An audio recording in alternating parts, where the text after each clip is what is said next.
হাওড়ার কার্নিভাল নিয়ে এবার নিজেই আসরে নামলেন মুখ্যমন্ত্রী মমতা বন্দ্যোপাধ্যায়। স্পষ্ট জানিয়ে দিলেন কয়েকজনের জন্য কার্নিভাল বন্ধ হতে পারে না।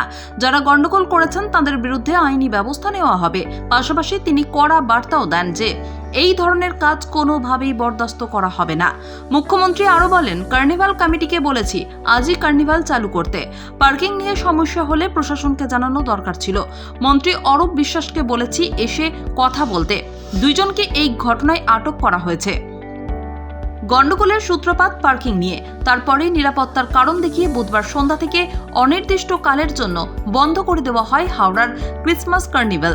রাজ্যের ক্রীড়া প্রতিমন্ত্রী মনোজ তিওয়ারির ঘনিষ্ঠ একাংশের আপত্তিতেই কার্নিভাল বন্ধ করে দেওয়া হয়েছে বলে অভিযোগ করেছে হাওড়া পুরসভা। তাদের দাবি, মন্ত্রীর অনুগামীরা জটলা পাকিয়ে গন্ডগোলের পরিবেশ তৈরি করেছিলেন, যার জেরে নিরাপত্তা বিঘ্নিত হওয়ার পরিস্থিতি তৈরি হয়েছিল। পাল্টা মনোজ দাবি করেছেন, বেআইনিভাবে পার্কিং থেকে টাকা তোলা হচ্ছিল বলেই তিনি কার্নিভালে গিয়েছিলেন।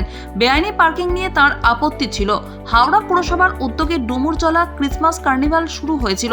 22শে ডিসেম্বর কার্নিভালের উদ্বোধন করেছিলেন পুরমন্ত্রী ফিরহাদ হাকিম। 12 দিন ধরে চলার কথা ছিল এই কার্নিভাল, কিন্তু 5 দিনের মাথায় তা বন্ধ করে দেওয়া হয়। বুধবার রাতে হাওড়া পুরসভার প্রশাসক মণ্ডলীর চেয়ারম্যান সুজয় চক্রবর্তী অনির্দিষ্ট সময়ের জন্য কার্নিভাল বন্ধের কথা জানান। কার্নিভাল বন্ধের বিষয়টিতে শেষমেশ হস্তক্ষেপ করলেন মুখ্যমন্ত্রী।